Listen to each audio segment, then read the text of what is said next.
पता थी कि रिवीजन किए बिना कुछ नहीं होगा, लेकिन फिर भी क्यों नहीं कर पा रहे हो, उसके भी कारण होते हैं। पहला कारण होता है कि भाई आपको लगता है कि टाइम नहीं मिल रहा, टाल देते, कल करेंगे कल करेंगे कल करेंगे कल करेंगे। पहला कारण तो यह हो जाता है। दूसरा कारण होता है भाई बोरिंग लग रहा है सर इसलिए। तीसरा कारण आता है बच्चों पता ही नहीं है आपको रिवीजन कैसे करते हैं। तो अब मैं देखो, टाल देते हो, टालना नहीं है, आपकी लाइफ है, आपको सक्सेसफुल होना है, आपको मेहनत करनी पड़ेगी। बोरिंग जैसी कोई चीज नहीं होती है। You have to love what you are doing, इस बात का ध्यान रखना। और अब मैं आपको बताता हूं कि भाई रिवीजन कैसे करते हैं कंप्लीटली। अच्छा सुनिए, रिवीजन तो करना ही करना है, इसके साथ मल्टीपल रिवीजन भी करना है, यह भी बहुत जरूरी है। एक रिवीजन से काम नहीं बनेगा, 2 रिवीजन से काम नहीं बनेगा, 3 रिवीजन से काम नहीं बनेगा, ज्यादा से ज्यादा बार रिवाइज करना है और बार बार करना है। अब आपको ये पता लग गया, लेकिन एग्जीक्यूशन कैसे करना है? सर मैं कैसे करूं मल्टीपल रिवीजन, मुझे ये नहीं पता रहता। बच्चों आप मेंटेन करिए रिवीजन शीट। रिवीजन शीट में आपका चैप्टर का नाम, उसके नोट्स पढ़े या नहीं पढ़े, उसका डीपीपी किया या नहीं किया, उसका टेस्ट दिया या नहीं किया, टेस्ट का एनालिसिस किया या नहीं किया, रिवीजन 1, रिवीजन 2, रिवीजन 3, रिवीजन 4, ये सारी चीजें लिखी होनी चाहिए। अगर दिक्कत हो रही है तो टेलीग्राम पे डलवा दूंगा, लेकिन उसके लिए कमेंट में बताना पड़ेगा कि हाँ सर हमको रिवीजन शीट प्रोवाइड करवा दीजिए, फिजिक्स केमिस्ट्री और बायो की तीनों की डलवा दूंगा, लेकिन बताना पड़ेगा। आप बताएंगे नहीं तो मुझे कैसे पता लगेगा? अब सुनो बच्चों, रिवीजन जो होता है ना वो डेली करना है, डे 1 से। आपने सुना होगा बहुत सारे लोगों से, यार जनवरी तक सिलेबस कर लो उसके बाद रिवीजन करना। बेटा सब भूल जाओगे, कभी मार्क्स नहीं आएंगे। मानो मेरी बात, आपको डेली बेसिस पर प्रॉपर वे में रिवीजन करना पड़ेगा। ये आपकी प्रॉब्लम है। सर इसका सॉल्यूशन क्या है? सॉल्यूशन सिर्फ एक है, आपको अपने रूटीन में से डेली 1.5 से 2 घंटा रिवीजन का बनाना पड़ेगा। This is the most important thing of your preparation. Revision is like salt in your recipe. अगर बच्चों सब्जी 1 नंबर बनी है और नमक नहीं डला है तो बताओ क्या होगा? बेस्वाद हो जाएगा, सब खत्म हो जाएगा, खाने का मन नहीं करेगा। रिवीजन वो सॉल्ट की तरह एक्ट करता है।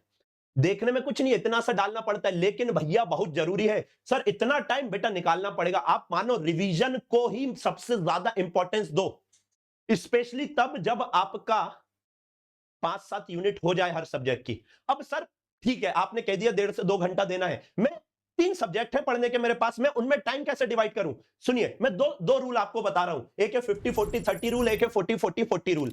50-40 रूल कहता है आप 50 मिनट फिजिक्स को दीजिए, 40 मिनट केमिस्ट्री को और 30 मिनट बायो को, अगर आपका फिजिक्स टफ और बायो इजी है।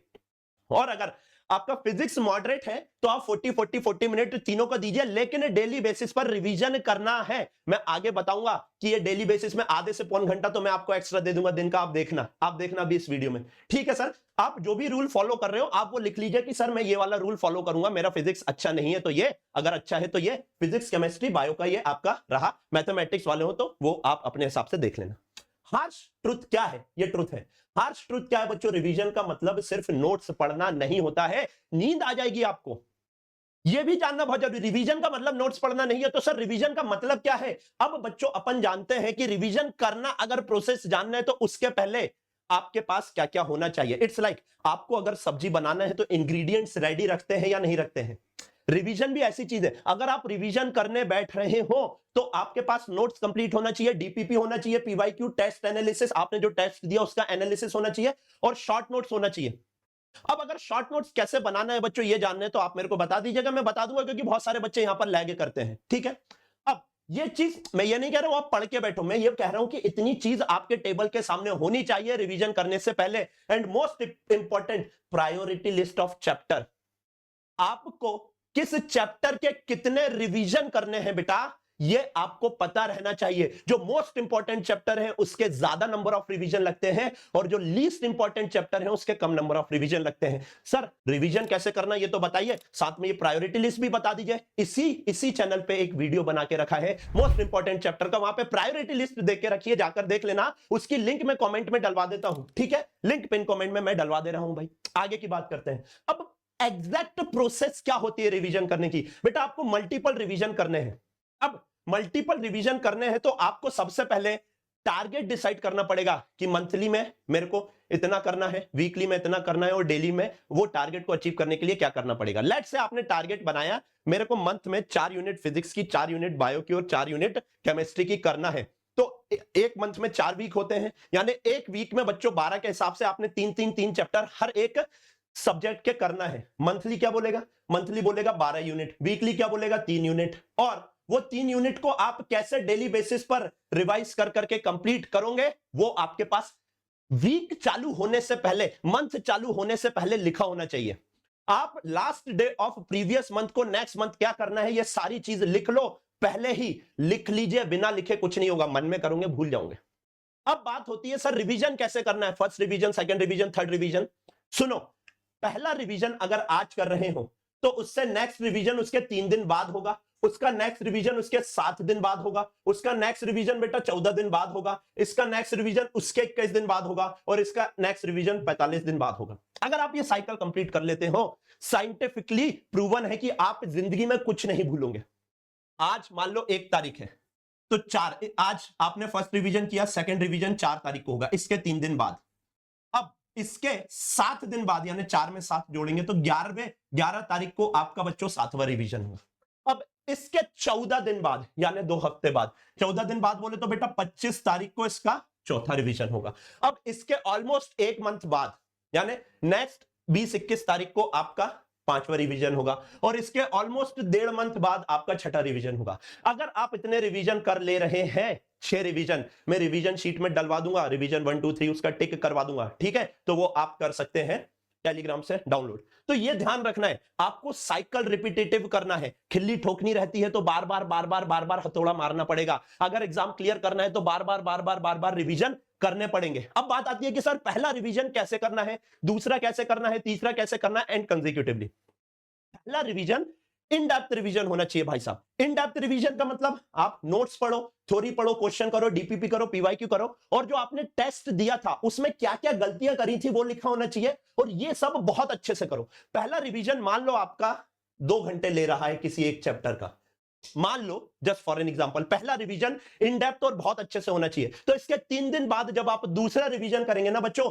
तो उसमें आपको नोट्स पढ़ना है, और पहले रिवीजन के टाइम आपसे जो क्वेश्चन एक बार में नहीं बने थे, पहले रिवीजन में सारे क्वेश्चन करना है, डीपीपी के भी, पीवाईक्यू भी, टेस्ट एनालिसिस भी, इसके भी। अब पहले रिवीजन के टाइम पे सबसे इंपॉर्टेंट स्टेप है नेक्स्ट रिवीजन की प्रिपरेशन करना।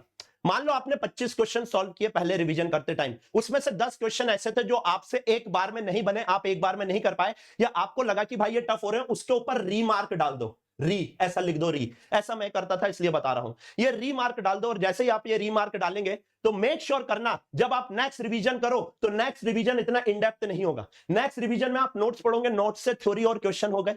इसके बाद आपने जो री क्वेश्चन किए थे, मार्क किए थे, सिर्फ वो क्वेश्चन अटेम्प्ट करना। तो जो पहला रिवीजन आपका 2 घंटे में हो रहा था बेटा, अब वही रिवीजन आपका 1 घंटे से कम में होगा, यानी चौथे दिन वाला रिवीजन आपका 1 घंटे से कम में हो गया। दूसरे रिवीजन के time is the most important thing, third revision की प्रिपरेशन करना है, आपको शॉर्ट नोट्स बनाने हैं। अब शॉर्ट नोट्स कैसे बनाने हैं अगर आपको जानना है तो कमेंट कर देना भाई, मैं वीडियो बना दूंगा, मैं हर प्रकार से आपकी हेल्प करने बैठा हूं, लेकिन आपको बताना पड़ेगा कि सर यहां दिक्कत हो रही है। तो दूसरा रिवीजन, पहला डिटेल में किया, दूसरे में सिर्फ मैंने डिटेल, सेमी डिटेल आप कह दीजिए, मैंने नोट्स पढ़े, रीमार्क किया क्वेश्चन, जो पहले मैं किया था वही वाले क्वेश्चन वापस से लगाए। अब 25 में से मेरे को 10 ही क्वेश्चन करने हैं। अब अगर आपके वो 10 में से जो पहली बार में नहीं बने थे, लेट से 3 बन गए या 4 बन गए, उनका रीमार्क काट देना, बाकी 6 पे रहने देना, उसको थर्ड रिवीजन में करना है। थर्ड रिवीजन कैसे करना है, थर्ड रिवीजन में सिर्फ क्वेश्चन बेसिस पे आना है। अब आपको नोट्स नहीं पढ़ने, बार बार नोट्स पढ़ना नहीं है। रिवीजन का मतलब नोट्स पढ़ना नहीं होता, एक टेक्निक होती है, ट्रिक होती है, स्ट्रेटेजी होती है, वो बता रहा हूं। थर्ड रिवीजन जब आप कर रहे होंगे तो सिर्फ क्वेश्चन करना, और मेनली वो वाले क्वेश्चन करना बच्चों जो आपने रीमार्क किए हुए हैं, और रैंडमली 5-7 क्वेश्चन आजू बाजू से कर लेना। नेक्स्ट स्टेप क्या है, शॉर्ट नोट से फॉर्मूला रिवीजन और इंपॉर्टेंट कॉन्सेप्ट रिवाइज करने जो आपने शॉर्ट नोट्स में लिखे हुए हैं, है ना। अब बच्चों थ्योरी, सर पहले थर्ड रिवीजन में थ्योरी नहीं करना है क्या, थ्योरेटिकल क्वेश्चन आप करोगे तो उससे बच्चों आपकी थ्योरी कवर हो जाएगी। आप टेस्ट दीजिए थर्ड रिवीजन के टाइम उस पर्टिकुलर टॉपिक का, वहां पर जाके आपको पता लगेगा एग्जैक्टली कि अब मेरे को नोट्स उठाना है तो उससे क्या पढ़ना है। आई होप आपको मैं समझा पाया हूं कि रिवीजन कैसे करना है। थर्ड के बाद फोर्थ रिवीजन में भी यही होगा, फिफ्थ में भी यही होगा, सिक्स्थ में भी यही होगा। प्रायोरिटी बेसिस पर रिवाइज करिएगा कि भाई कौन से चैप्टर कितना रिवीजन देना है। कुछ इजी चैप्टर है उनका 3 रिवीजन में काम हो जाएगा, और कुछ इंपॉर्टेंट चैप्टर है जिससे बहुत ज्यादा आता है, वहां से 6, 7, 8, 10 रिवीजन तक आपको लग जाते हैं। वो मैंने प्रायोरिटी लिस्ट में बताया, जाके आप वीडियो में देख सकते हैं। अब बात आती है कि ये रिवीजन करते टाइम कौन सी बातें ध्यान रखनी है। सबसे पहली बात बच्चों, आपको विजुअल मेमोरी क्रिएट करनी है। सर ये विजुअल मेमोरी क्या होता है, सुनिएगा। आप जब बार बार सेम कंटेंट यूज करते हो, सेम रिसोर्सेस यूज करते हो, तो आपके दिमाग में उनकी एक इमेज छप जाती है। बच्चों वही इमेज आपको काम आएगी जब आप मेन टेस्ट दे रहे होंगे, नीट का एग्जाम दे रहे होंगे। समझो आप इस चीज को, बार बार वही देखोगे तो उनकी विजुअल मेमोरी क्रिएट हो जाती है। और visual memory are the most important memories, है ना, सबसे इंपॉर्टेंट, सबसे हार्ड मेमोरी होती है वो। तो बच्चों शॉर्ट नोट्स इसमें हेल्प करेंगे, और सेम रिसोर्सेस, आप सेम सोर्सेस को अगर बार बार देख रहे होंगे ड्यूरिंग मल्टीपल रिवीजन, तो आपकी विजुअल मेमोरी क्रिएट हो जाएगी। Next, use recall method to revise. ये सबसे इंपॉर्टेंट है। मैंने आपको कहा था मैं आधा पौन घंटा एक्स्ट्रा दे दूंगा। बेटा आप वॉशरूम जाते हो, ऑब्वियसली सुबह जाते हो, मॉर्निंग एक्टिविटीज करते हो, नहाते हो वगैरह वगैरह, तो दिन का लगभग लगभग आप बच्चों 20 से 30 मिनट वॉशरूम में निकालते हो। कुछ लोग ज्यादा भी करते होंगे। तो ड्यूरिंग दैट टाइम आप स्मार्टफोन का यूज मत करिए। मैं ये ऐसा करता था, इसलिए बता रहा हूं अपने कॉलेज डेज में, या अभी भी लेक्चर लेने के पहले अगर मैं वॉशरूम जाता हूं तो मैं वहां बैठता हूं और सोचता हूं कि लेक्चर में क्या क्या पढ़ाना है। आपने जो रिवाइज किया है उसको रिकॉल करो अपने माइंड में।